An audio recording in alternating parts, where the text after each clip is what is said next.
नागपुर में ज्यादा अरसे तक रहना हमारी किस्मत में ना था। चंद्रगुप्त ने गुजरात और मालवा फतह किया तो मालवा के शहर उज्जैन को अपनी दूसरी राजधानी बना लिया और फिर पाटलिपुत्र की बजाय उज्जैन ही उसकी असल राजधानी बन गया। इसके साथ ही उसने मालवा के एक पुराने राजा के नाम पर विक्रमाजीत या विक्रमादित्य का लक़ब इख्तियार किया, जिसके मायने ताकत का सूरज हैं। इस वाक़े पर उज्जैन में एक बहुत बड़ा जश्न हुआ और इस जश्न में शामिल होने के लिए चंद्रगुप्त ने हमें प्रभावती समेत बुलवा भेजा। उस वक्त प्रभावती एक लड़के की मां बन चुकी थी जिसका नाम दवार करसीन रखा गया था। इत्तेफाक से उस लड़के की अन्नप्राशन की खुशी भी करीब ही थी। ये वो मौका होता है जब बच्चे के मुंह को पहली बार अनाज लगाया जाता है। लोग अपनी अपनी हैसियत के मुताबिक इस तकरीब को मनाते हैं और तरह तरह से खुशी का इजहार करते हैं। दवार करसीन तो राजा का बेटा और महाराजा का दोता था। प्रभावती ने फैसला किया कि वो अपने बेटे की खुशी अपने बाप के पास उज्जैन ही में मनाएगी। हम उज्जैन पहुंचे तो उसकी सज धज और शान देखकर पाटलिपुत्र को भूल गए। विक्रमाजीत की राजधानी बनने से पहले भी उज्जैन एक अहम शहर था और न सिर्फ तजारती मरकज था बल्कि इल्म अदब का भी मरकज था। मगर चंद्रगुप्त विक्रमाजीत की राजधानी बनने के बाद इसकी शोहरत को चार चांद लग गए। मुल्क भर के आलिम, शायर और साइंसदान विक्रमाजीत के दरबार में आ जमा हुए। यहाँ अमर सिंह था जिसने अमर घोष के नाम से संस्कृत जुबान की डिक्शनरी लिखी। यहाँ डंडीन था जिसने शायरी की किताब कवि दरस लिखी थी। यहाँ शदरक था जिसने मरीचा की तक मिट्टी की गाड़ी नाम का नाटक लिखा, जिसमें उज्जैन शहर की तहजीब को बड़ी खूबसूरती से पेश किया गया। यहाँ भैरवी था जिसने मशहूर किताब कर्तन जवीना लिखी थी। यहाँ दराह महर था जिसने उस वक्त की तमाम साइंसी मालूमात को अपनी किताब पर बहुत समीता में नज़म की सूरत में पेश किया। यहाँ आर्यभट्ट जैसा हिसाबदान था जिसने अपनी किताब सूर्य सिद्धांत में सूरज ग्रहण और चांद ग्रहण की असली वजह बयान की थी और ज़मीन की पैमाइशों का हिसाब लगाया था। यहाँ विशाखादत्त था जिसने शीशनाग के बेटे चंद्रगुप्त मौर्य की नंद खानदान के आखिरी राजा पर फतह को नाटक की सूरत में पेश किया। उस ड्रामे का नाम बद्रा रक्षस था। यहाँ ब्रह्मगुप्त था जो यूनानियों के साइंसी इल्म का माहिर था। मगर इन सबसे बढ़कर यहाँ वो कालिदास था जो नाटक की दुनिया में अपना जवाब नहीं रखता था। उसने अग्निमित्रा मालविका नाम के नाटक में सुंग खानदान के राजा अग्निमित्रा की जिंदगी का एक वाक्य पेश किया। उसने रघुरामसा में राजा दशरथ के बेटे रामचंद्र जी के वाक्यात बयान किए। मेघदूत में उसने बरसात के एक बादल का अफसाना बयान किया। कुमार संभवा में उसने जंग के देवता की पैदाइश का हाल एक तवील नज़म की सूरत में लिखा और ऋतु समाहारा में उसने मुल्क के 6 मौसमों का नक्शा बड़ी खूबसूरती से खींचा। मगर उसका हमेशा के लिए जिंदा रहने वाला नाटक शकुंतला है जिसमें उसने राजा दुष्नीत और शकुंतला की दास्तान बयान की है। शकुंतला की कहानी उस दौर से ताल्लुक़ रखती है जब हस्तिनापुर की राजगद्दी पर पूरो खानदान का राजा दुष्नीत राज करता था। राजा दुष्नीत को शिकार का बहुत शौक था। एक बार वो शिकार की मुहिम पर निकला तो जंगल में एक हिरन का ताक़ुब करते हुए अपने साथियों से बिछड़कर मालिनी नदी के किनारे कान्वा ऋषि के आश्रम में पहुंच गया। उस आश्रम में कान्वा ऋषि और उसके चेले ज्ञान ध्यान में मसरूफ रहते। इसी आश्रम में राजा ने एक भोली भाली लड़की को देखा। उस लड़की का नाम शकुंतला था। वो कौशिक ऋषि और मीना कापरी की बेटी थी, मगर उसकी परवरिश कान्वा ऋषि के आश्रम में हुई थी। राजा दुष्नीत ने शकुंतला से शादी कर ली। चंद रोज वो आश्रम ही में उसके पास रहा। फिर उसने अपनी अंगूठी शकुंतला को निशाने के तौर पर दी जिस पर राजा का नाम खुदा हुआ था। उसने वादा किया था कि वो जाते ही अपने महल से शाही रिथ और सिपाहियों का दस्ता भेज देगा।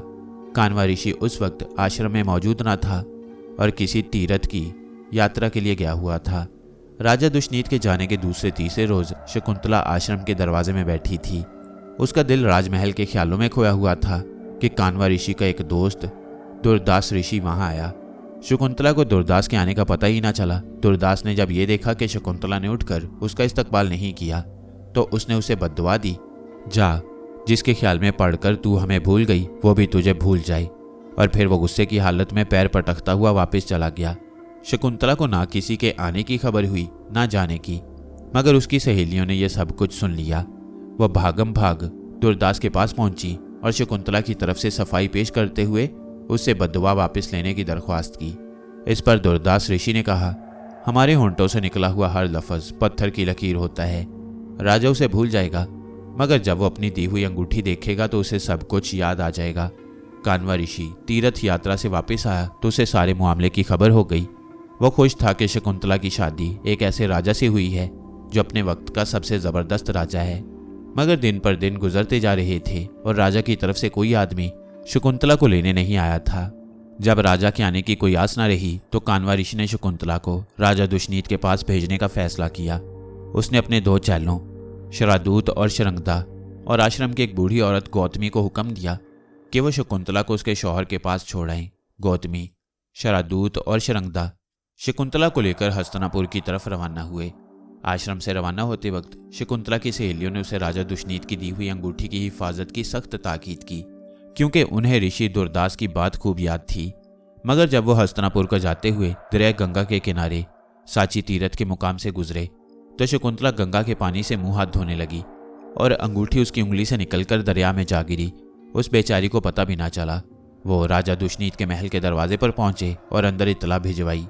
राजा दुष्नीत को जब ये मालूम हुआ कि कानवा ऋषि के आश्रम से कुछ लोग आए हैं तो उसने उन्हें उसी वक्त दरबार में बुलवा लिया। मगर जब शरादूत और शरंगदा ने शकुंतला की तरफ इशारा करते हुए कहा कि महाराज, ये आपकी बीवी है और हम कानवा महाराज के हुक्म के मुताबिक इसे आपके पास लाए हैं, तो उसने शकुंतला को पहचानने से इनकार कर दिया।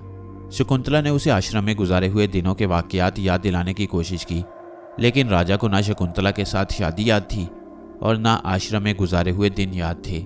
आखिर शकुंतला को उस अंगूठी का ध्यान आया जो राजा ने निशानी के तौर पर दी थी। मगर जब उसने ये निशानी राजा को दिखाने की खातिर उंगली की तरफ हाथ बढ़ाया तो उंगली खाली थी। शकुंतला सोच भी नहीं सकती थी कि राजमहल में आकर यह मामला पेश आएगा। शरादूत, शरंगदा और गौतमी उसे वापस आश्रम में ले जाने के लिए तैयार न थे और राजा दुष्नीत उसे अपनी बीवी तस्लीम नहीं कर रहा था और वो सोच रही थी कि कहाँ जाए। आखिर राजमहल के दारोगा ने राजा से कहा, महाराज, इस औरत को मैं अपने घर ले जाता हूँ। बेचारी बेआसरा है, कहाँ दर दर की ठोकरें खाती फिरेगी। राजा ने इजाज़त दे दी। शरंगदा और गौतमी शकुंतला को दारोगा के हवाले करके वापस चले गए। दारोगा शकुंतला को साथ लिए राजमहल से निकला तो शकुंतला ने अपनी किस्मत पर आंसू बहाते हुए आसमान की तरफ दोनों हाथ उठाए। ऐन उसी वक्त एक जगमगाती रोशनी एक औरत की शक्ल में नमूदार हुई और शकुंतला को उठाकर कहीं गायब हो गई। ये असल में शकुंतला की माँ मीना कापरी थी। राजा दुष्नीत और उसके दरबारी हैरान हो ही रहे थे कि 2 सिपाही एक मछेरे को पकड़ लाए। वो राजा दुष्नीत की अंगूठी बाजार में फरोख्त करने की कोशिश कर रहा था और सिपाहियों को शक था कि उसने अंगूठी राजमहल से चुराई है, वरना राजा की अंगूठी एक मछेरे के हाथ कैसे लग सकती है। मछेरे का कहना था कि ये अंगूठी उसे एक मछली के जबड़ों में फंसी हुई मिली है, मगर सिपाही उसकी बात का एतबार करने के लिए तैयार न थे। सिपाहियों ने मछेरे को राजा दुष्नीत के सामने पेश किया तो अंगूठी देते ही उसे सब कुछ याद आ गया। उसने मछेरे को इनाम देकर रुखसत किया और खुद फिक्र के गहरे समुंदर में डूब गया। राजा दुष्नीत का बुरा हाल था। खाना पीना, राजपाट, सैर शिकार, किसी बात से उसे दिलचस्पी ना थी। उसके दरबारी तरह तरह से उसका दिल बहलाने की कोशिश करते, मगर उसने शकुंतला के साथ जो जालिमाना सलूक किया था उसके पछतावे ने उसके दिल में घाव डाल दिए और दिल के ये घाव उसे दिन रात बेचैन किए रखते। उधर शकुंतला को उसकी माँ मीना कापरी ने सुनहरी पहाड़ पर मरीचि के बेटे केशव ऋषि और उसकी बीवी आदिति के आश्रम में पहुंचा दिया। केशव ऋषि अपने वक्त का पहुंचा हुआ ऋषि था। उसने एक ही जगह बैठे बैठे ज्ञान ध्यान में इतना अरसा गुजार दिया था कि उसका जिस्म सूख कर कांटा बन गया था। दरख्तों और पौधों की बेलें उसके बदन से लिपट गई थीं और परिंदों ने उसके सर के बालों में घोंसले बना लिए, मगर इन सब बातों ने उसके ज्ञान ध्यान में जरा सा भी खलल नहीं डाला। केशव ऋषि के आश्रम में पहुंचकर शकुंतला के यहाँ एक लड़का पैदा हुआ। केशव ने लड़के का नाम भरत रखा और हिफाजत के ख्याल से एक तावीज़ भी उसके बाजू पर बांध दिया। राजा दुष्नीत कई साल तक रोता और आंसू बहाता रहा और फिर कुदरत का जबरदस्त हाथ एक रोज उसे सुनहरी पहाड़ पर केशव ऋषि के आश्रम के सामने ले आया। यहाँ उसने एक लड़के को देखा जो एक शेर के बच्चे को पकड़े उसका मुंह अपने हाथों से खोलने की कोशिश कर रहा था। आश्रम की 2 औरतें शेर के बच्चे को उस लड़के से छुड़ाने की कोशिश कर रही थीं, मगर वो किसी तरह न मानता था। उन्होंने घबराकर इधर उधर देखा तो सामने राजा को खड़े पाया। वो उससे कहने लगी, हमारी मदद कीजिए, इस बच्चे को इस लड़के से छुड़ा लीजिए। राजा ने लड़के से कहा, और ऋषि के बेटे, तू जो कुछ कर रहा है वो अच्छा नहीं है। तेरा बाप तो जानवरों के साथ भी मेहरबानी से पेश आता है। इस पर एक औरत बोली, महाराज, ये ऋषि का बेटा नहीं है। हाँ, लगता तो यही है, राजा दुष्नीत ने कहा। और फिर शेरनी के बच्चे को लड़के के हाथ से छुड़ा दिया। उस बच्चे को छूने से मुझे एक अजीब सा खुशी का एहसास हुआ है। ना जाने किस खुशकिस्मत का ये बेटा है। एक औरत बोली, कमाल है, कमाल है। क्या बात है? राजा ने पूछा। तुम किस बात पर हैरान हो रही हो? महाराज, उस औरत ने जवाब दिया, आप दोनों की शक्ल बड़ी मिलती जुलती है। हालांकि दोनों में कोई रिश्ता नाता भी नहीं। ये लड़का आपको जानता तक नहीं, फिर भी दम भर में आपसे मानूस हो गया है। राजा ने लड़के के सर पर हाथ फेरते हुए कहा, अगर ये ऋषि का बेटा नहीं है तो फिर इसका खानदान कौन सा है? पोरू का खानदान है। औरत ने जवाब दिया, तो इसका खानदान वही है जो मेरा है। राजा ने कहा, लेकिन ये यहाँ कैसे आ गया? इसकी माँ को एक परी यहाँ छोड़ गई थी और ये केशव ऋषि के आश्रम में पैदा हुआ। और वो शख्स कौन है जिसकी वो बीवी थी? राजा दुष्नीत ने पूछा। उसका नाम कौन अपनी जुबान पर ला सकता है? उसने तो अपनी बीवी को ठुकरा दिया था। राजा दुष्नीत ने सोचा कि ये तो मेरी अपनी ही कहानी मालूम होती है। वो ये हौसला नहीं कर पा रहा था कि बच्चे से उसकी माँ का नाम पूछे, लेकिन जल्द ही उन औरतों से उसे मालूम हो गया कि बच्चे की माँ का नाम शकुंतला है। इतने में एक औरत मिट्टी का बना हुआ एक खूबसूरत मोर ले आई। बच्चे ने उसे लेने के लिए हाथ बढ़ाया तो औरत हैरान रह गई। अरे, इसके बाजू का तावीज़ कहाँ गया? घबराओ नहीं, राजा दुष्नीत ने कहा।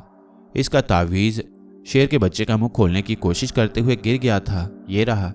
ये कहते हुए राजा ने उस तावीज़ को उठाने के लिए हाथ बढ़ाया तो औरत चीख उठी, अरे हाथ ना लगाइए, इसे हाथ ना लगाइए। मगर राजा दुष्नीत ने तावीज़ उठाकर बच्चे के बाजू में बांध दिया। दोनों औरतें खौफ से एक दूसरी की तरफ देखने लगीं। क्या बात है? राजा ने कहा, तुमने मुझे रोकने की कोशिश क्यों की थी? सुनिए, एक औरत ने कहा, ये तावीज़ केशव महाराज ने बच्चे की हिफाजत के लिए इसके बाजू पर बांधा था। अगर ये ज़मीन पर गिर पड़े तो उसके सिवा या इसके माँ बाप के सिवा कोई इसे हाथ नहीं लगा सकता, और अगर कोई और इसे हाथ लगा ले तो ये फौरन नाक बनकर उसे डस लेता है। क्या तुमने ऐसा होते देखा है? राजा ने पूछा। हाँ, एक बार नहीं, कई बार। इस पर राजा ने कहा, तो फिर आज मेरी खुशी मुझे मिल गई है। ये कहते हुए राजा दुष्नीत ने लड़के को अपने सीने से लगा लिया। ये माजरा देखकर एक औरत दौड़ी दौड़ी गई ताकि शकुंतला को इसकी खबर कर सके। इतने में लड़के ने बेचैन होकर कहा, मुझे छोड़ दो, मैं अपनी माँ के पास जाना चाहता हूँ। मेरे बेटे, राजा ने कहा, तुम मेरे साथ जाओगे अपनी माँ के पास। मेरा बाप दुष्नीत है, तुम नहीं हो। राजा ने मुस्कुराते हुए कहा, तुमने ये कहकर मेरा रहा सहा शक भी दूर कर दिया है। इतने में शकुंतला दौड़ी दौड़ी आई और औरत से कहने लगी, ये मैंने क्या सुना है कि भरत का तावीज़ नाग नहीं बना? क्या ऐसा ही हुआ है? क्या मेरे दुख की घड़ियां बीत गई हैं? मुझे यकीन नहीं आ रहा। राजा दुष्नीत शकुंतला को देखते ही पुकार उठा, शकुंतला, ये मैं हूँ। दुष्नीत। और फिर उसने एक ही सांस में सारा माजरा कह डाला।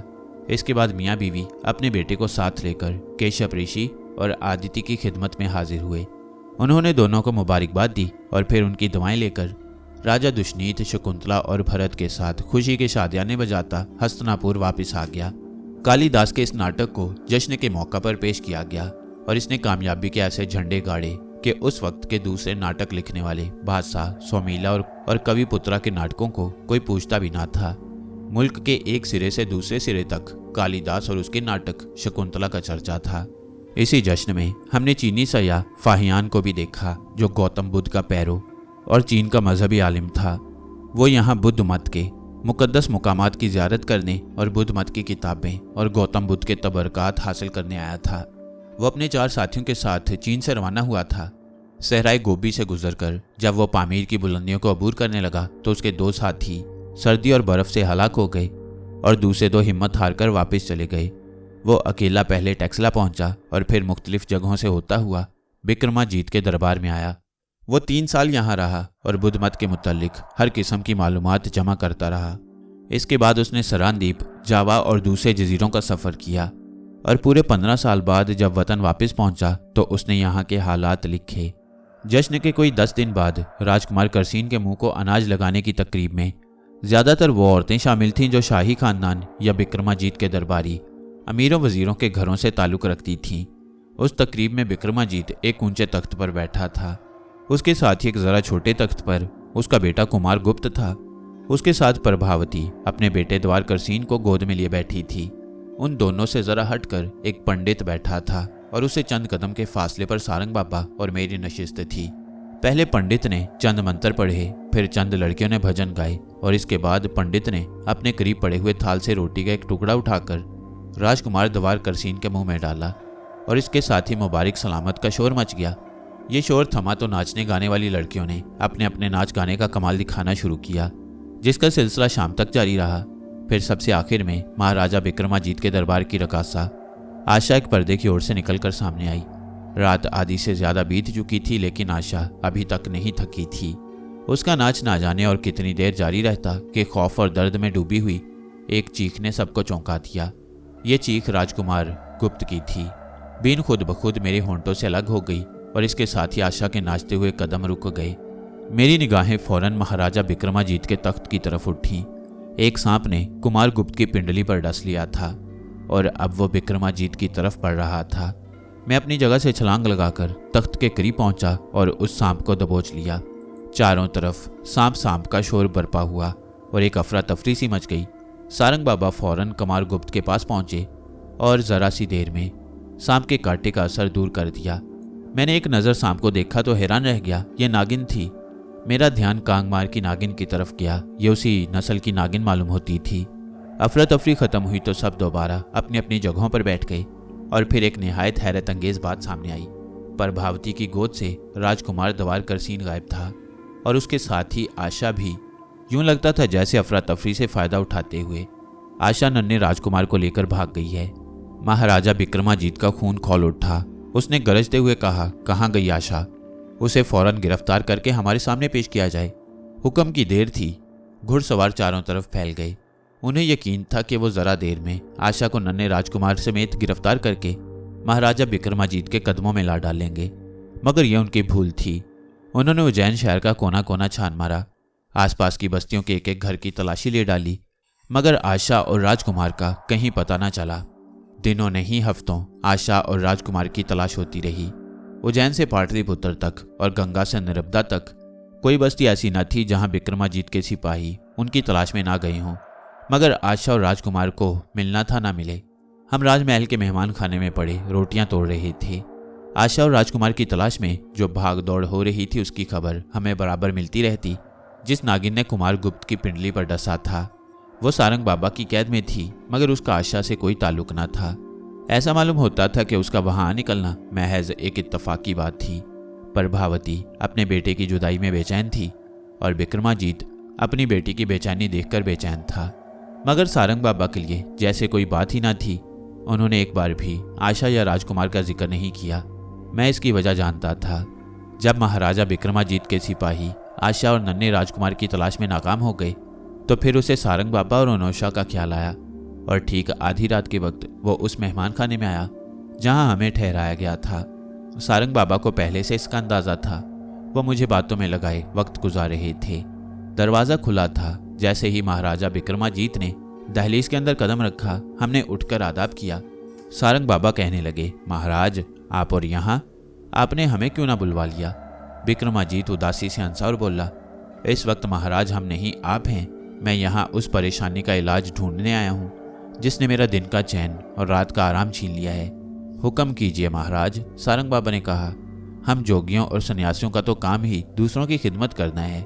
विक्रमाजीत ने चंद लम्हे खामोशी इख्तियार की, फिर कहने लगा, आपको द्वार करसीन के अन्नप्राशन की तकरीब की रात तो याद होगी जब एक सांप ने कुमार गुप्त को डस लिया था और आशा गायब हो गई थी। बड़ी अच्छी तरह याद है, सारंग बाबा ने कहा। राजकुमार की किस्मत अच्छी थी कि हमने फौरन ही उसके जिस्म से सांप का जहर निकाल दिया। मेरी दुआ है कि कुदरत कुमार गुप्त को हर मुसीबत से दूर रखे। औलाद गरीब की हो या अमीर की, झोंपड़ी में पले बढ़े या राजमहल में, माँ बाप की आंखों की रोशनी होती है। यही बात मैं कहने वाला था। महाराजा विक्रमाजीत ने कहा, आप जानते ही हैं कि आशा के साथ राजकुमार द्वार करसीन भी गायब है। प्रभावती बेटी की बेचैनी मुझसे देखी नहीं जाती। सिपाहियों ने उज्जैन से पाटलिपुत्र तक और गंगा से नर्मदा तक एक एक शहर एक एक बस्ती को देख डाला है, लेकिन ना आशा का पता चला है ना राजकुमार का। हो सकता है आशा नर्मदा के पार चली गई हो, सारंग बाबा ने कहा। नर्मदा के पार? विक्रमाजीत ने कहा, आप शायद मजाक कर रहे हैं। एक लड़की जरा सी देर में उज्जैन से नर्मदा के पार कैसे पहुंच सकती है? क्या वो कोई भूत थी? ये तो वो ही जाने, सारंग बाबा ने आसमान की तरफ इशारा करते हुए कहा। लेकिन आपने शकुंतला का नाटक देखा है? क्या शकुंतला पल भर में राजा दुष्नीत के महल से केशव ऋषि के आश्रम में नहीं पहुंच गई थी? वो तो मीना कापरी की मेहरबानी थी, विक्रमाजीत ने कहा। यह भी किसी की मेहरबानी हो सकती है? ये कैसी मेहरबानी है जो एक माँ से उसका बेटा छीन लेती है? विक्रमाजीत ने चीख कर कहा। मुझे इससे कोई गर्ज नहीं कि आशा नर्मदा के पार चली गई है या 7 समंदर पार गई है। मैं तो अपने दोते के लिए बेचैन हूँ। मुझे मालूम नहीं था कि अपनी कामयाबी का इतना बड़ा जश्न मनाने के बाद मुझे यूं जिल्लत उठाना पड़ेगी।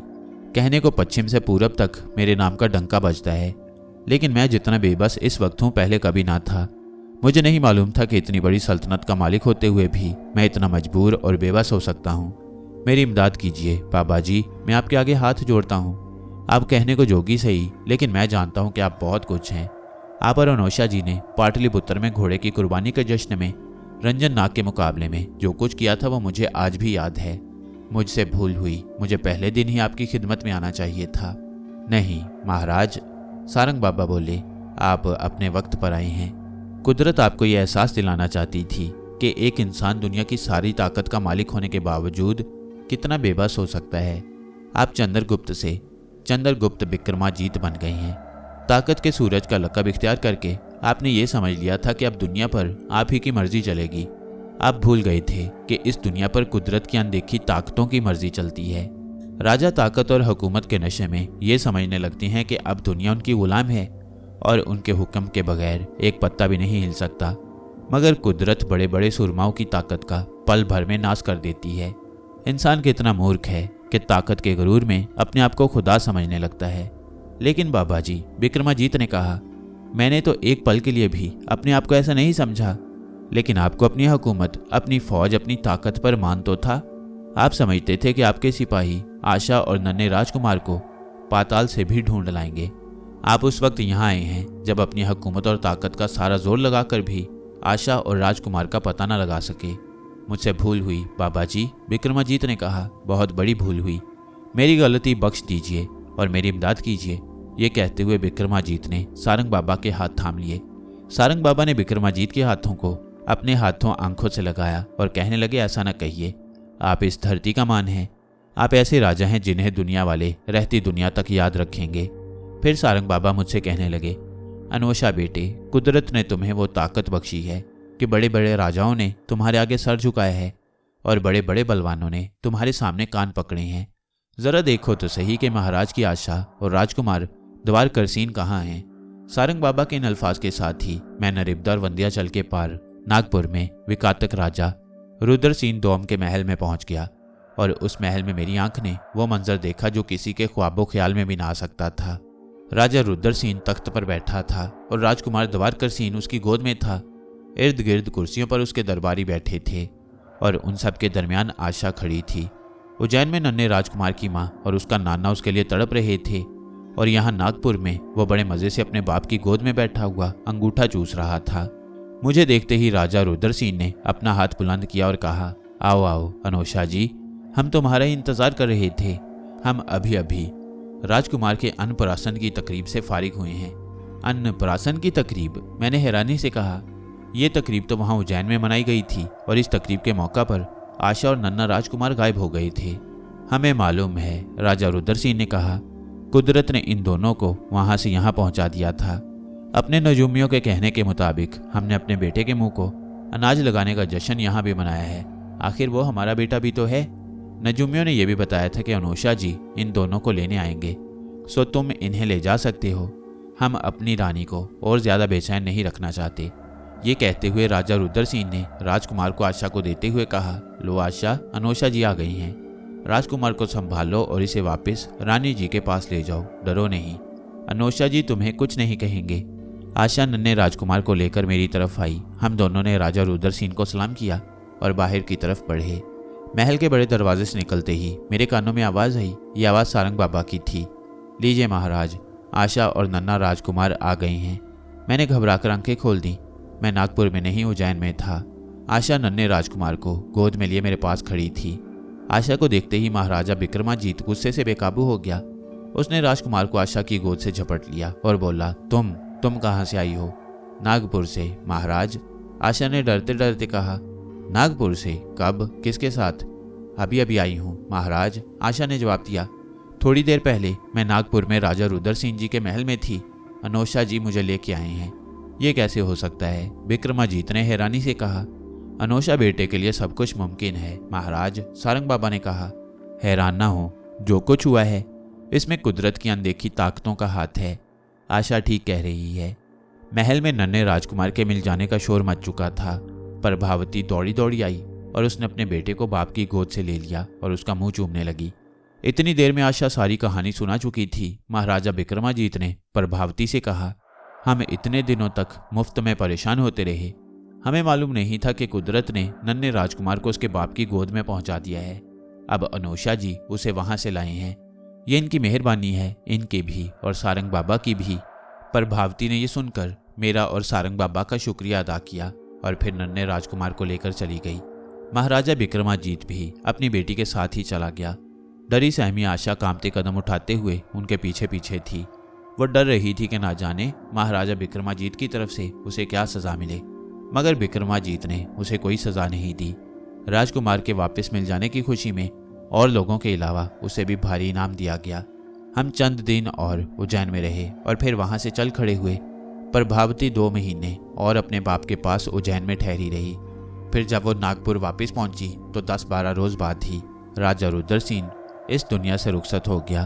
प्रभावती ने विकातिक सल्तनत की राजगद्दी खुद संभाली और उस वक्त तक राज करती रही जब तक कि उसका बेटा दवारकर सेन 25 साल की उम्र को नहीं पहुंच गया। चंद्रगुप्त विक्रमाजीत गुप्त खानदान का ताकत का सूरज था। उसके सामने छोटे छोटे राजाओं की कोई हैसियत ही ना थी। वो राजा भी जो उसके बाजगुजार नहीं थे उससे दुश्मनी मोल लेने का हौसला नहीं रखते थे। मगर विक्रमाजीत की मौत के साथ ही इस सल्तनत को गहन लगना शुरू हो गया। विक्रमाजीत का बेटा कुमारगुप्त अगरचे हौसलामंद और दिलेर राजा था और उसने अपनी सल्तनत की शान कायम रखने के लिए राजा बंधुवर्मन के साथ एक कामयाब जंग भी लड़ी। मगर उसके आखिरी दिनों में सल्तनत की मगरबी सरहदों पर हुन कबाइल ने हमले शुरू कर दिए और कुमारगुप्त इस हालत में दुनिया से रुखसत हुआ कि उसका बेटा सिकंदर गुप्त हुन कबाइल के साथ जंग में मसरूफ था। सिकंदर गुप्त 1 ना 2 पूरे 10 साल तक हुन्नों का मुकाबला करता रहा। फिर हालात बिगड़ने शुरू हो गए। हुन पहले से कहीं ज्यादा तादाद में जमा होकर हमले करने लगे। उधर सिकंदर गुप्त के सौतेले भाई पौर्द गुप्त ने मगध में अपनी अलहदा हुकूमत कायम कर ली। अकेले हुनों का मुकाबला करना सिकंदर गुप्त के बस की बात न थी। वह उनसे मुकाबला करते हुए मारा गया। हुनों ने पहले तो गुप्त सल्तनत के मगरबी इलाकों पर कब्जा किया और फिर उस सल्तनत के टुकड़े टुकड़े करके रख दिए। हुनों का दूसरा गिरोह फारस और गंधारा को रौंदता हुआ उनसे आ मिला और फिर दोनों गिरोहों ने एक हुन सरदार तोरमान की सरकर्दगी में विंध्याचल तक अपनी हुकूमत कायम कर ली। नस्ली तौर पर ये हुन कबीले मंगोलिया के जंगजू और खानाबदोश साकाओं से ताल्लुक़ रखते थे, मगर साकाओं से कहीं ज़्यादा वैशी और खूंखार थे। तूरमान के मरने के बाद उसके बेटे महरगिल ने गद्दी संभाली और सियालकोट को अपनी राजधानी बनाया। मीनांदर के बाद ये दूसरा गैर मुल्की राजा था जिसने सियालकोट को अपनी राजधानी बनाया, मगर उसे मीनांदर के साथ कोई निस्बत न थी। मीनांदर के बरक्स महरगिल सख्त जालिम और खूंखार हुक्मरान था। उसने बुद्ध मत की खानकाहों को तबाह बर्बाद कर दिया और लोगों पर ऐसे ऐसे जुल्म तोड़े जिनको सुनकर कलेजा मुंह को आता है। वह बेजान जानवरों को भी नहीं बख्शता था और भारी भरकम हाथियों को पहाड़ी चोटियों से नीचे गिराकर बहुत खुश होता। एक बार कश्मीर में हस्तिवंज के मुकाम पर पीर पंजाल की पहाड़ियों पर से 1 ना 2 पूरे 100 हाथी उसकी खुशी की खातिर नीचे खड्डों में लुढ़का दिए गए और वह उनकी चिंगाड़ें सुनकर देर तक कह कह लगाता रहा।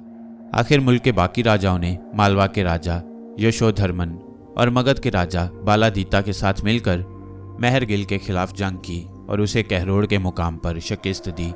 वो कश्मीर भाग गया। वहाँ के राजा ने उसके साथ बड़ा अच्छा सलूक किया, मगर उस जालिम ने मौका पाकर उसको कत्ल कर दिया और खुद वहाँ का राजा बन बैठा। लेकिन उसके जुल्म की नाव भर चुकी थी। चंद साल की हुकूमत के बाद ही मौत ने उसे आ लिया। इसके बाद राजगद्दी उसके छोटे भाई ने संभाल ली। एक बार फिर सारा हिंदुस्तान छोटी छोटी रियासतों में बंट चुका था और इन रियासतों के राजा आपस में लड़ते भिड़ते रहते थे।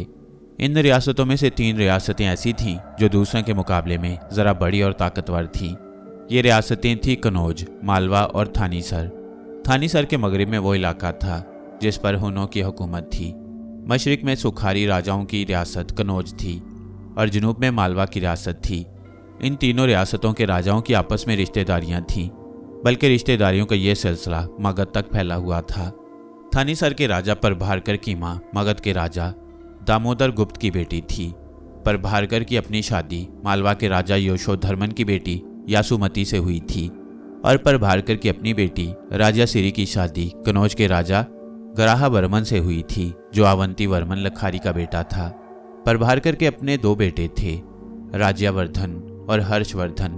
प्रभाकर ने चारों तरफ अपनी बहादुरी और हौसलामंदी की धाक बिठा रखी थी। वो एक ऐसा शेर था जिसके सामने खूंखार और वैशी हुन भी सहमे रहते। गंधारा तक का हुक्मरान उससे टक्कर लेते हुए घबराता। उसके मरने के बाद उसका बड़ा लड़का राज्यवर्धन गद्दी पर बैठा और पहले दिन ही उसके लिए मुसीबतों का आगाज हो गया। उस वक्त मालवा की राजगद्दी पर राजा देवगुप्त राज कर रहा था। उसने बंगाल के राजा सासानिका के साथ मिलकर कनौज पर हमला कर दिया और ग्राहवर्मन को कत्ल करके उसकी बीवी राज्या सिरी को कैद कर लिया, क्योंकि वह खुद एक मुद्दत से राज्या सिरी के साथ शादी करने की ख्वाहिश रखता था। राज्यवर्धन को अपनी बहन के बेवा होने की खबर मिली तो वह फौरन फौज लेकर कनौज की तरफ रवाना हुआ और वहां से देवगुप्त को निकाल दिया। मगर कोड्डा के राजा सासानिका ने उसे देवगुप्त के साथ सुलह कराने के बहाने अपने पास बुलाया और फिर कत्ल करा दिया। राज्यवर्धन के कोई औलाद न थी, इसलिए राजगद्दी हरीश ने संभाली।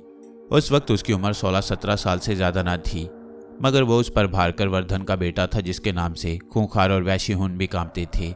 राजगद्दी संभालते ही उसने अपने बहनोई और भाई के कातलों से इंतकाम लेने की ठानी। उसने अपने एक जर्नैल भिंडी को फौज देकर सासानिका की तरफ रवाना किया और खुद कनौज की तरफ बढ़ा ताकि राज्या सिरी को रहा करा सके, जो देवगुप्त की कैद में थी। कनौज पहुंचकर उसे मालूम हुआ कि जब राज्यवर्धन ने कनौज पर हमला करके देवगुप्त को वहां से निकाल दिया था तो उससे पहले ही राज्या सिरी किसी न किसी तरह देवगुप्त की कैद से निकल भागने में कामयाब हो गई थी। मगर किसी शहर की तरफ जाने के बजाय उसने जंगलों का रुख किया और अब किसी को पता न था कि वो कहाँ है। हर्षवर्धन ने सख्त जान सिपाहियों का एक दस्ता साथ लिया और अपनी बहन की तलाश में निकल खड़ा हुआ। राज्य की तलाश में जंगल जंगल फिरता वो अपने सिपाहियों से भी बिछड़ गया, मगर उसने हिम्मत न हारी। भूख प्यास की तकलीफें उठाता, जंगली दरख्तों के फल और पत्ते खाता, नदी नालों का पानी पीता, अपने धुन में मस्त जंगल जंगल अपनी बहन को तलाश करता रहा। मगर आखिर वो आदमी का बच्चा था, देवना था। 16-17 साल की उम्र ही क्या होती है। उसके बदन की ताकत आहिस्ता आहिस्ता जवाब देने लगी और फिर एक शाम वो सफ़र की थकावट से बेहोश होकर गिर पड़ा। उज्जैन में महाराजा विक्रमाजीत के महल से आने के बाद हमने किसी राजा के महल का रुख नहीं किया, बल्कि जंगल जंगल बस्ती बस्ती फिरते रहे। इस तरह फिरते फिराते हमें अरसा हो गया और इस अरसे में मुल्क का नक्शा कुछ से कुछ हो चुका था। चौड़े सीनों, चपटी नाकों और अंदर को धंसी हुई सी आंखों वाले वैशी हुन्नों ने गुप्त सल्तनत की ईंट से ईंट बजा दी। इस अफरा तफरी से फायदा उठाते हुए कई बाजगुजार राजा खुद मुख्तार हो गए और कई एक ने लूट के माल की तरह अड़ोस पड़ोस के इलाकों को हथिया लिया। जगह जगह छोटी छोटी रियासतें कायम हो गईं। उनके राजा कभी तलवारें सौंध कर एक दूसरे के मुकाबले पर आ जाते और कभी आपस में रिश्तेदारियां कायम कर लेते। पहले भी यही होता रहा और अब भी यही हो रहा था, मगर हमें इस तमाशे से ना पहले दिलचस्पी रही और ना अब थी। ये तो कुदरत की अनदेखी ताकतें थीं जो हमें राजाओं की दुनिया में घसीट लाई थीं और फिर ना जाने कहाँ कहाँ लिए फिरती रही। मगर अब के हमें किसी राजा की सूरत देखे एक लंबा अरसा हो गया था।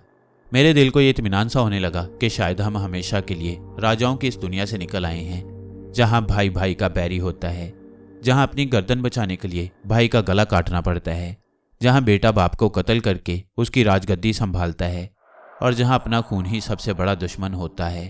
मगर यह सब मेरा अपना ख्याल था। कुदरत की अनदेखी ताकतें किसी और ही ख्याल में थीं। हम फिरते फिराते एक घने जंगल से गुजर रहे थे कि एक दरख्त के नीचे किसी को लेटे पाया। हमें हैरान थे कि ये कौन है जो दरख्त के नीचे यूं मजे से लेटा हुआ है। करीब जाकर देखा तो हमारी हैरानी और बढ़ गई। ये 16-17 साल का एक नौजवान था।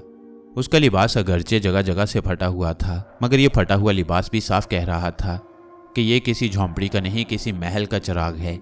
नौजवान बेहोश था। सारंग बाबा ने उसके मुंह पर पानी के छींटे दिए तो उसे होश आ गया। हमने उसे कुछ फल खिलाए, नदी का ताज़ा पानी पिलाया तो उसकी जान में जान आई। सारंग बाबा ने बड़े प्यार से उसके सर पर हाथ फेरा और पूछा, ऐ नौजवान, तुम कौन हो और यहाँ कैसे आए? ये सुनकर नौजवान की आंखों में आंसू आ गए और उसने अपनी सारी कहानी सुना डाली। वो थानीसर की राजगद्दी का मालिक हरीश था और अपनी बहन राज्या सिरी को तलाश करता फिर रहा था। मगर अब वो 4 कदम भी नहीं चल सकता था।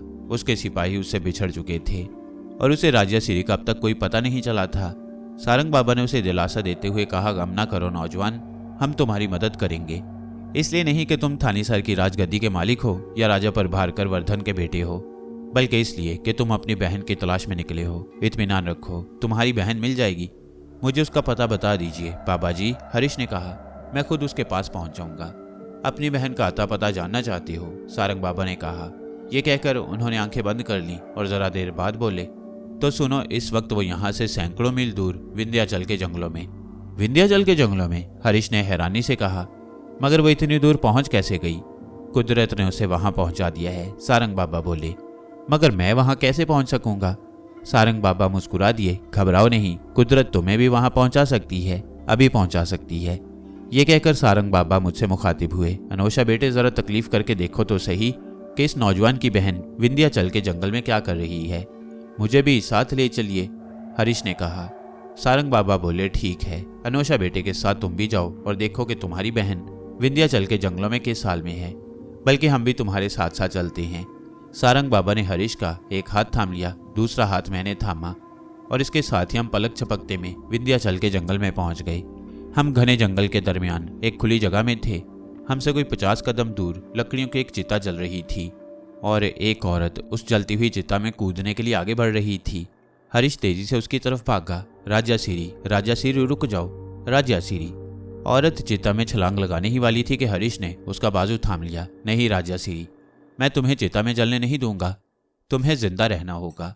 राजा सिरी ने पलटकर हरीश की तरफ देखा और अपना बाजू छुड़ाने की कोशिश करते हुए बोली, नहीं हरीश भैया, मुझे जल जाने दो, मेरा सुहाग लुट चुका है, अब मुझे जिंदा रहने का कोई हक नहीं, छोड़ दो मुझे, जलकर भस्म हो जाने दो। दीदी, हरीश ने उसके हाथ थामते हुए कहा, मेरा इस दुनिया में तुम्हारे सिवा कोई नहीं, मेरा बाप, मेरी माँ, मेरा बड़ा भाई, तुम उन सब की जगह हो, तुम्हें जिंदा रहना होगा, अपने लिए नहीं, अपने छोटे भाई के लिए। बहुत अच्छा, राजा सिरी बोली, मैं जिंदा रहूंगी, अपने लिए नहीं, तुम्हारे लिए। और ये कहते हुए उसकी आंखों में आंसू आ गए। हरीश उसके आंसू पहुंचते हुए बोला कि तुम क्या जानो कि मैंने तुम्हारी तलाश में कैसे कैसे दुख उठाए हैं। मैं तो एक तरह का मर ही चुका था। दुआ दो सारंग बाबा और अनोशा जी को, जो मुझे पलक झपकते में सैकड़ों मील दूर से यहाँ ले आए हैं, वो देखो। ये कहकर हरीश ने हमारी तरफ इशारा किया। राजा सिरी दौड़ी दौड़ी हमारी तरफ आई और फिर उसने हमारे कदम छू लिए। सारंग बाबा उसके सर पर हाथ फेरते हुए बोले, जीती रहो बेटी, आओ अब हम तुम दोनों को वापस ले चलें। और दूसरे ही लम्हे हम थानीसर में हरीश के महल में पहुंच गए। अपने शौहर के बाद राजा सिरी कनौज की गद्दी की हकदार थी, मगर उसने राजगद्दी पर बैठने से इनकार कर दिया। चुनाचे हरीश ने थानीसर की रियासत के साथ साथ कनौज की रियासत को भी अपने इंतजाम में ले लिया और राजा सिरी के नाम पर हुकूमत करने लगा। सिर्फ यही नहीं, उसने थानीसर की बजाय कनौज ही को अपनी राजधानी बना लिया। दोनों रियासतों के एक हो जाने के बाद हरीश ने अपनी तमाम तवज्जो फौजी ताकत बढ़ाने पर लगा दी और जल्द ही एक मजबूत फौज तैयार करने में कामयाब हो गया। उस फौज में 5000 हाथी, 20,000 घोड़े और 60,000 सिपाही थे। उन्हीं दिनों चीन से बुद्ध मत का एक और आलिम, हेवन सॉन्ग, उसी रास्ते से हिंदुस्तान आया जिस रास्ते से उससे पहले फाहियान आया था। उसने काबुल, कश्मीर, मालिंदा और कामरूप में बुद्ध मत की तालीम हासिल की और फिर कनौज में हरीश के पास पहुंचा और उसके सामने बुद्ध मत की तबलीग की।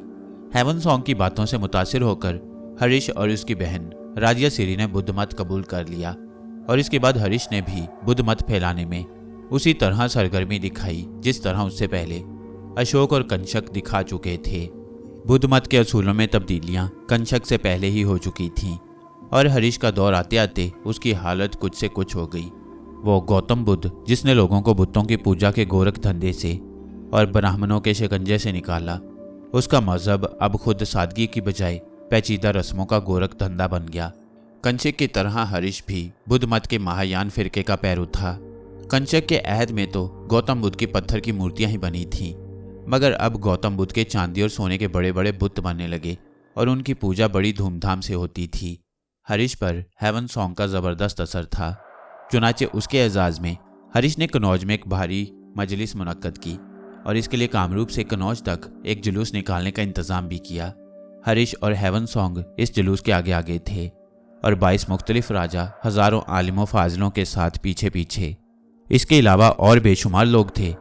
कन्नौज में इस जुलूस का बड़ा ज़बरदस्त इस्तकबाल हुआ। जुलूस के बाद मजलिस मुनक्किद हुई। उस मजलिस में 21 दिन तक बुद्धों, ब्राह्मणों और जीनियों के दरमियान मजहबी बहसें होती रहीं। हेवन सॉन्ग और बुद्ध मत की ये इज्जत ब्राह्मणों की बर्दाश्त से बाहर थी। उन्होंने महल को आग लगवा दी और एक शख्स से हरीश पर कातिलाना हमला भी कराया, जो नाकाम रहा।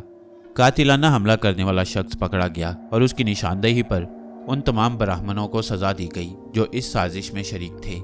कन्नौज की मजलिस से फारिग होते ही हरीश ने प्रयाग का रुख किया, जहां वो हर 5 साल बाद अपना सब कुछ लोगों में तकसीम कर देता था, यहाँ तक कि अपने पहनने के कपड़े भी उतार कर दे देता।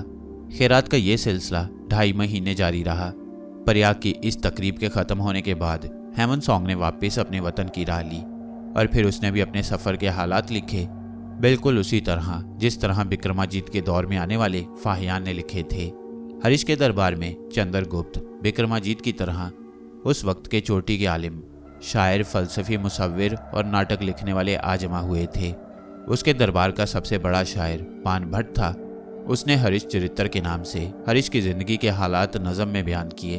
उसने एक नाटक कादम्बरी भी लिखा। खुद हरीश एक ऊंचे दर्जे का शायर था और उसने 3 नाटक नागनंद, रत्नावली और पर्यादार सिक्का लिखे थे। वो आलिमों, फाजलों, शायरों और ड्रामा निगारों को भारी इनामात देता और उसकी आमदनी का 1/4 हिस्सा उन्हें इनामात को देने में उठ जाता। वो मुसलसल अपनी सल्तनत के मुख्तलिफ इलाकों का दौरा करता रहता, लोगों की शिकायतें मौके पर ही दूर कर देता। वो कहीं ठहरता, वहाँ उसके लिए बांस और सरकंडों की झोंपड़ी बना दी जाती, जहाँ वो लोगों से एक आम आदमी की तरह मिलता। उसके जाने के बाद उस झोंपड़ी को जला दिया जाता। उसके अफसर भी अपना काम ईमानदारी और चुस्ती से अंजाम देते। अब 40 साल तक राज करने के बाद ये राजा इस दुनिया से रुखसत हुआ तो खजाने में फूटी कौड़ी तक न थी। उसकी आंखें बंद होते ही राजगद्दी पर उसके वजीर अर्जुन ने कब्जा कर लिया, मगर उसमें हरीश जैसी बात न थी। चुनाचे वो राजा जो हरीश की अतात का दम भरते थे खुद मुख्तार हो गए और सारा मुल्क एक बार फिर उसी तरह छोटी छोटी रियासतों में बंट गया, जिस तरह हरीश के राज संभालने से पहले था। और पहले की तरह रियासतों के राजा कभी तलवारें सौंध कर एक दूसरे के मुकाबले पर आ जाते और कभी आपस में रिश्ते नाते करने लगते। गंगा, जमुना और ब्रह्मपुत्र के पानियों से बहुत दूर दरिया निरपता, बल्कि उससे भी आगे कृष्णा नदी और कावेरी नदी के पार मुल्क के इंतहाई जनूब मगरबी कोने में मालाबार की रियासत थी, जिस पर चीरा खानदान के राजा जमोरन परमाल का राज था। चक्रवर्ती उसका लकब था और चीरा खानदान का राजा होने की वजह से उसे चीरुमन भी कहा जाता। सैकड़ों बरसों से मालाबार के लोग अरब, मिस्र, रूम और यूनान के लोगों के साथ तजारत कर रहे थे। किस्म किस्म की चीज़ों से लदे हुए जहाज मालाबार आते और ये चीज़ें मालाबार से होती हुई सारे मुल्क में पहुंचती थी। गरम मसाले, हाथी दांत, कीमती हीरे जवाहरात, मलमल, मोती, रेशम और दूसरी बहुत सी चीज़ों से भरे हुए जहाज मालाबार से अरब, मिस्र, रूम, यूनान और दूसरे मुल्कों को जाते थे। हर साल 75 लाख रुपए के लगभग माल का लेन देन यहाँ होता। अरब और मिस्र के सौदागर मालाबार में यूं फिरते नजर आते जैसे वहीं के रहने वाले हों। रूम और यूनान के ताजरों ने तो वहाँ अपनी बाकायदा बस्तियाँ बना रखी थीं। चीरा खानदान की रियासत की हदें चोला और पांड्या रियासतों से मिलती थीं, मगर चीरा राजाओं को अपनी रियासत की हदें बढ़ाने या दूसरी रियासतों के साथ उलझने का कोई शौक न था। मालाबार में होने वाली तजारत की आमदनी ही उनके लिए काफ़ी थी। लोग इस तजारत से खुशहाल थे और उनका ध्यान तजारत के सिवा और किसी तरफ जाता ही नहीं था। महाराजा अशोक के ज़माने ही में बुद्ध मत मालाबार और उससे आगे सरांदीप, लंका तक फैल चुका था। मालाबार के लोग उसी ज़माने से बुद्ध मत के मानने वाले चले आ रहे थे। खुद राजा जमोरन परमाल बुद्ध मत का पैरो था। चुनाचे जब हरीश ने हेवन सॉन्ग के एजाज़ में अपनी राजधानी कन्नौज में बुद्ध मत की भारी मजलिस मुनक्किद की, तो दूसरे राजाओं की तरह मालाबार का राजा भी उसमें शामिल हुआ।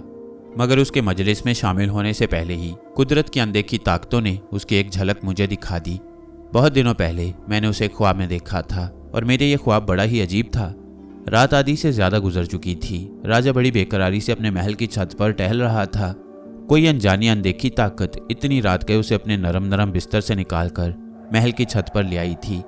आसमान पर 14वीं का चांद चमक रहा था और उसकी उजली उजली चांदनी से सारी दुनिया दूध में नहाई मालूम होती थी।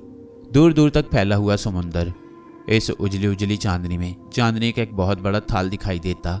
समुंदर की लहरें जब राजमहल की सीढ़ियों से टकराती थीं तो यूं आवाज़ आती थी जैसे कई हजार कमानों से एक साथ तीर छोड़े गए हों। महल की सीढ़ियां समुंदर के पानी में दूर तक चली गई थीं। लहरों के शोर के साथ जब कोई मछली ऊपर उछलती तो यूं लगता जैसे समुंदर ने एक भाला आसमान की तरफ उछाल दिया है। लहरों के शोर से राजा की बेचैनी और बेकरारी और बढ़ती जा रही थी। उसका दिल जोर जोर से धड़क रहा था। यूं लगता था जैसे कुछ होने वाला है। क्या होने वाला है, उसकी उसे कुछ खबर न थी। वो तो बेचैनी से टहलते हुए कभी आसमान पर जगमगाते चांद को देखता और कभी चांदी के थाल की तरह चमकते हुए समुंदर को। आसमान से होते हुए उसकी नजरें समुंदर की तरफ आती थीं और समुंदर की लहरों से होती हुई फिर आसमान का चक्कर काटने लगती। मगर एक बार जो उसकी नजरें समुंदर की लहरों पर से होती हुई आसमान की तरफ उठी तो वहीं गड़कर रह गईं। आसमान पर जगमग जगमग करता चांद अचानक दो टुकड़े हो गया। पहले तो उसने ये समझा कि चांद को ग्रहण लग गया है, मगर यह ग्रहण न था। चांद के दोनों टुकड़े एक दूसरे से काफी फासले पर साफ दिखाई दे रहे थे। एक टुकड़ा महल के एक तरफ नजर आ रहा था और दूसरा टुकड़ा महल के दूसरी तरफ। राजा ने उसे अपनी निगाहों का वहम समझा। उसने अपनी आंखें मली और जब उसे यकीन हो गया कि यह वहम नहीं बल्कि सचमुच चांद दो टुकड़े हो गया है तो उसके दिल पर खौफ छा गया और वो थर थर कांपते हुए महल की छत पर मुंह के बल गिर पड़ा। मगर इस हालत में भी उसकी नजरें चांद के टुकड़ों पर जमी हुई थीं। और फिर राजा ने देखा कि चांद के दोनों टुकड़े कुछ देर तक अलग अलग रहने के बाद आहिस्ता आहिस्ता एक दूसरे के करीब आए और फिर आपस में जुड़ गए। राजा बड़ी देर तक महल की छत पर इसी हालत में पड़ा चांद की तरफ देखता रहा। मैंने राजा का सारा हाल ख्वाब में देखा। उसका हैरान परेशान चेहरा मेरे दिल पर नक्श होकर रह गया। मगर जब मैंने अपना ये ख्वाब सारंग बाबा को बताया तो ख्वाब सुनकर उन्होंने अपनी जुबान से एक लफ्ज भी नहीं कहा, बिल्कुल खामोश रहे। और मैं ये समझ बैठा कि मेरा ये ख्वाब महज एक ख्वाब है और सारंग बाबा के नज़दीक इसकी कोई अहमियत नहीं। फिर जब मैंने उस राजा को दूसरे राजाओं के साथ कनौज में देखा तो पहली ही नज़र में पहचान गया। मगर इससे पहले कि मैं सारंग बाबा को उसके बारे में बताता, वो खुद ही राजा की तरफ इशारा करते हुए बोले, अनोशा बेटे, क्या यही है वो राजा जिसे तुमने ख्वाब में देखा था? जी महाराज, मैंने जवाब दिया। मेरा ख्याल था कि इसके बाद सारंग बाबा कुछ और पूछेंगे, राजा के सिलसिले में या मेरे ख्वाब के बारे में कोई और बात करेंगे। मगर उन्होंने कुछ और पूछा और ना कोई और बात की। उनकी इस खामोशी ने मुझे सख्त उलझन में डाल दिया। राजा तो कनौज की मजलिस खत्म होने के बाद वापस चला गया, मगर हम हरीश के साथ ही प्रयाग गए। प्रयाग में 2.5 महीने तक खैरात करने के बाद हरीश कनौज की तरफ वापस होने लगा और हेवन सॉन्ग ने अपने वतन की राह ली तो हम भी हरीश से रुखसत होकर जुनूब की तरफ हो लिए। हमारी नई मंजिल कहाँ थी, कहीं थी भी या नहीं, सारंग बाबा ने अभी तक मुझे इस बारे में कुछ नहीं बताया। मगर जब हम विंध्याचल के दामन में चंबल नदी के किनारे वाक़े शहर धारानगर के करीब पहुंचे तो सारंग बाबा एक बड़ के दरख्त के नीचे जाकर रुक गए। ये दरख्त शहर के बड़े दरवाजे से कोई आध कोस दूर था। उस दरख्त के नीचे पहुंचकर सारंग बाबा ने कहा, समझ जाओगे। सारंग बाबा बोले, सब कुछ समझ जाओगे। जब तुमने मुझे अपना ख्वाब सुनाया था तो उसी वक्त मुझे मालूम हो गया था कि इस दुनिया में मेरा सफ़र ख़त्म होने वाला है। तुम्हारा ख्वाब सुनने के बाद मेरा काम सिर्फ इतना था कि उस राजा को अपनी आंखों से देख लूं जिसने अपनी आंखों से चांद को 2 टुकड़े होते देखा है, और फिर तुम्हें उसके पास पहुंचा दूं। मगर ऐसे नहीं जैसे तुम शीलशरंगन की पहाड़ी से जेहलम के किनारे या टैक्सला से पुष्कलावती पहुंच जाते थे। बिल्कुल इस तरह जैसे तुम शीशनाग के बेटे की इमदाद करने टैक्सला से यात्रियों के काफिले के साथ साथ चलते हुए पाटलिपुत्र पहुंचे थे। तुम्हारे बारे में बजरंग नजूमी ने जो कुछ कहा था उसका एक एक हरफ पूरा हुआ। पौरव से लेकर हरीश तक छोटा बड़ा कोई राजा ऐसा नहीं जिसने तुम्हारे और तुम्हारे सारंग बाबा के सामने सर न झुकाया हो। मगर मालाबार का राजा जमूरन परमाल ऐसा राजा है जिसके सामने हम खुद अपना सर झुकाते हैं। कुदरत ने उसके दामन में वो दौलत डाली है जिससे हमारा दामन खाली है। गो हमने खुद चांद 2 टुकड़े होते नहीं देखा, मगर मुझे इस बात के सच्चे होने में ज़रा भी शक नहीं। मेरा दिल इस बात की गवाही देता है कि ये कुदरत की तरफ से कोई बहुत बड़ा निशान है। कैसे अच्छे होंगे वो लोग जो इस निशान को देखकर अंधेरे से उजाले में आ जाएंगे, और कैसे बदकिस्मत होंगे वो जो इस निशान को देखकर भी अंधेरों ही में रहेंगे। मगर इस निशान का मतलब क्या है, मैंने पूछा। इस निशान का मतलब तुम्हें यहाँ नहीं मालाबार पहुंचकर मालूम होगा अनोशा बेटे। कुदरत अपने भेद वक्त से पहले किसी पर नहीं खोलती। मैं चाहूँ भी तो तुम्हें कुछ नहीं बता सकता, इसलिए कि मेरा सफ़र यहाँ ख़त्म हो जाता है।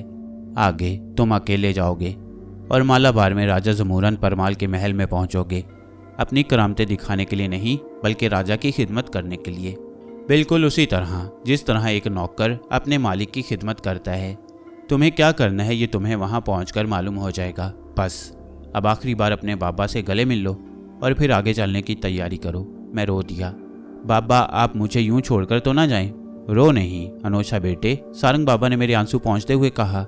जितना साथ हमारा और तुम्हारा रहा है उतना तो शायद ही किसी को मुयस्सर आया हो, मगर साथ आखिर टूट कर रहता है, इसलिए कि दुनिया की रीत यही है। यहाँ आने वाले को एक न एक दिन यहाँ से जाना होता है, चाहे कोई 100 बरस जी ले, चाहे 1000 बरस, मगर तुम घबराओ नहीं। मेरा जिस्म तुमसे जुदा हो रहा है, मेरी रूह बराबर तुम्हारे साथ रहेगी। लो अब हंसते मुस्कुराते हुए अपने बाबा को रुखसत करो। ये कहते हुए सारंग बाबा ज़मीन पर लेट गए और अपने गहरे रंग की चादर ओढ़ ली। दूसरे ही लम्हे उनका जिस्म बेजान हो चुका था, हमेशा हमेशा के लिए। सारंग बाबा की आखिरी नसीहत के बावजूद मैं धाड़े मार मार कर रोने लगा। मुझे यूं लगा जैसे मेरी माँ ने आज ही दम तोड़ा है, जैसे मेरी खाला और मेरी माँ आज ही इस दुनिया से रुखसत हुई हैं। मेरे सारे जख्म एकदम हरे हो गए थे। मेरी चीखों की आवाज़ ने चंद राहगीरों को अपनी तरफ मुतवज्जा कर लिया और जल्द ही धारानगर के लोगों को यह खबर हो गई कि सारंग बाबा इस दुनिया से चल बसे हैं। धारानगर के बड़े बूढ़े सारंग बाबा और अनोशा के नाम और काम से नावाकिफ न थे। उन्होंने बड़ी अकीदत से सारंग बाबा के जिस्म को उसल दिया और फिर उसके लिए चंदन की खुशबूदार लकड़ी की चिता तैयार की। मगर सारंग बाबा का जिस्म चिता पर रखकर उन्होंने चिता की लकड़ियों को आग लगाई तो आग उनके जिस्म का कुछ न बिगाड़ सकी। लोगों की नज़र में यह सारंग बाबा की बहुत बड़ी करामत थी कि आग ने उनके जिस्म को छूने से इनकार कर दिया था। वो हैरानी और अकीदत भरी नज़रों से उनके जिस्म को देख रहे थे। उन्हें हैरत में डूबे हुए छोड़कर मैंने सारंग बाबा की लाश चिता से निकाली और उसी बड़ के दरख्त के नीचे एक गड्ढा खोदकर मिट्टी में दबा दी और फिर मैं सारंग बाबा के हुक्म के मुताबिक मालाबार की तरफ रवाना हो गया, उस राजा से मिलने के लिए जिसने अपनी आंखों से चांद को 2 टुकड़े होते देखा था। मगर मैं दूर तक पलट पलट कर मनो मिट्टी के उस ढेर को देखता रहा जिसके नीचे मैं अपने सारंग बाबा को दबाया था।